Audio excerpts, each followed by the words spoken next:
Saudara anggota DPRD Riau Husaimi Hamidi mengatakan kenaikan harga barang ini kurangnya kontrol pemerintah terhadap harga barang.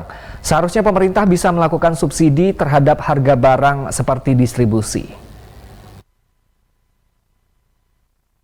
Memasuki pekan pertama di Maret 2024, harga sembako di sejumlah pasar masih cukup tinggi. Harga bahan pokok yang masih jauh dari harga normal ini dikeluhkan oleh masyarakat. Seperti harga tomat melambung tinggi, dari sebelumnya dijual Rp5.000 per kilogram, kini naik menjadi Rp20.000 per kilogram. Sedangkan cabai merah dari Bukit Tinggi masih dijual Rp100.000 per kilogram, dari harga normalnya hanya berkisar Rp45.000 per kilogram. Cabai rawit merah dijual Rp90.000 per kilogram, dari harga normal Rp55.000 per kilogram. Cabai hijau dijual Rp70.000 per kilogram, dari harga normal Rp35.000 per kilogram. Bawang merah dijual Rp40.000 per kilogram, dari harga normal Rp30.000 per kilogram. Dan bawang putih yang harga normalnya berkisar Rp26.000 per kilogram, naik menjadi Rp30.000 per kilogram. Sedangkan harga ayam potong masih berkisar Rp33.000 hingga Rp35.000 per kilogram, dari harga normalnya hanya berkisar Rp25.000 per kilogram. Telur ayam yang harga normalnya Rp47.000 per papan naik menjadi Rp58.000 per papan. Daging sapi juga mengalami kenaikan dari sebelumnya Rp130.000 per kilogram menjadi Rp140.000 per kilogram. Tak hanya itu, harga komoditas sayuran seperti buncis dan wortel juga masih mengalami kenaikan dari sebelumnya hanya berkisar Rp10.000 hingga Rp13.000 per kilogram menjadi Rp20.000 per kilogram. Kondisi ini diperkirakan juga akibat cuaca. Sejumlah pedagang telah mengeluhkan tingginya harga bahan pokok menyebabkan daya beli masyarakat menurun. Lantaran masyarakat harus mengurangi jumlah pembelian. Tidak ada, adikku sayang. Orang susah panen atau macam mana? Karena kebanjiran kemarin, makanya jadi apa semua, naik melompat semua harga. Sedangkan terong udah terong panjang dia, Rp20.000 sekilo. Ya Pak? Pedagang kan mahal-mahal nih harga cabai. Ya, kalau kayak gini mahal-mahal kan dia tidak bisa kita jual.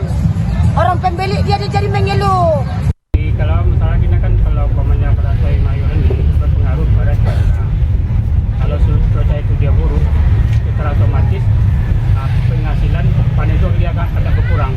Istilahnya secara katanya itu bakal panen lagi. Secara otomatis harga naik.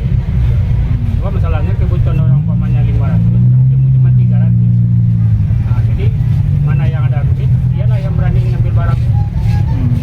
Untuk harga sekarang gimana Pak? Untuk bawang merah sama cabai? Kalau bawang merah, kalau cabai bukit nyampe orang yang ngikut 90, kalau yang ikan 80.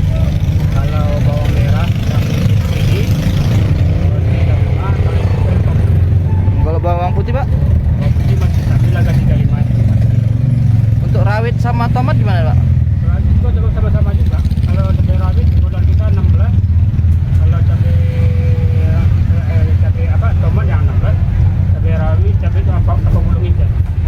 Saya dapat satu kedai dapat 2 ton 1 minggu. Tapi yang 2 ton 1 minggu aja untuk penjualan 2 hari aja habis. Tetap dengan harga penjualan 57,5. 57,5 per karung ya Pak ya? Karung. Tapi sekarang saya batas saja, orang beli dapat 4, dapat 2 gitu aja. Saya tengok kondisi stoknya. Kalau yang masih bisa untuk bertahan 4 hari, ya saya jual 4. Kalau nggak bersyarat, saya jual 2 lagi. Berarti semenjak harga beras naik ini masyarakat beralih ke beras SPHP Pak ya? Betul. Kayak SPHP yang banyak memang. Selain itu Pak? Masalahnya nasinya enak, apanya enak, bagus lah jadi yang ini. Anggota DPRD Riau Husaimi Hamidi mengatakan kenaikan harga barang ini karena kurangnya kontrol pemerintah terhadap harga barang. Dirinya mencontohkan pemerintah Batam yang melakukan subsidi terhadap harga distribusi. Semestinya hal ini bisa dilakukan di beberapa sentra daerah pertanian di Riau seperti Rokan Hilir. Pihaknya juga akan melakukan pantauan pasar pada Senin pekan depan. Ya, kemudian kontrol pemerintah terhadap harga barang kurang. Saya kemarin dari Medan, dari Batam. Ternyata di Batam itu ada subsidi transportasi, sehingga harga bahan pokok itu bisa dikendalikan. Nah kita beras kita masih dari Lampung, dari Sumbar, sayur-sayuran dari Sumbar. Kenapa tidak pernah pemerintah mencoba menaikkan PAD-nya untuk di pertanian ini, khusus tentang 9 bahan pokok itu? Nah, contoh, coba disubsidi rohil itu. Bagaimana rohil bisa menghasilkan beras? Semua gabahnya diolah oleh di rohil, ya, dibantu modalnya, dibantu dengan apanya, sehingga apa? Gabah itu tidak lagi dibawa ke Medan. Kan terjadi dua ongkos bahan baku dan ongkos barang jadi, sehingga harga beras naik. Jadi kontrol mendamping. Insya Allah kita hari Senin besok akan sidak ke pasar dengan dinas. Kita ingin cari tahu di mana kendalanya gitu. Jadi peran pemerintah penting ya untuk mengendalikan harga ini. Jangan terus setiap mau lebaran, tahun baru pasti harga beras itu naik. Berarti penyakit tahunan. Tapi kenapa tidak diselesaikan gitu? Seharusnya kan pemerintah mampu, udah tahu penyakitnya, tinggal obatin gitu. Tapi ini kan tidak. Kita sering zona aman ya, kapan naik nanti kita komentar sama dia, oh begini. Nah, tapi tidak ada mau menyelesaikan masalahnya gitu. Selesai itu. Masyarakat sangat berharap pemerintah dapat kembali menstabilkan harga bahan pokok yang cukup tinggi jelang Ramadan ini.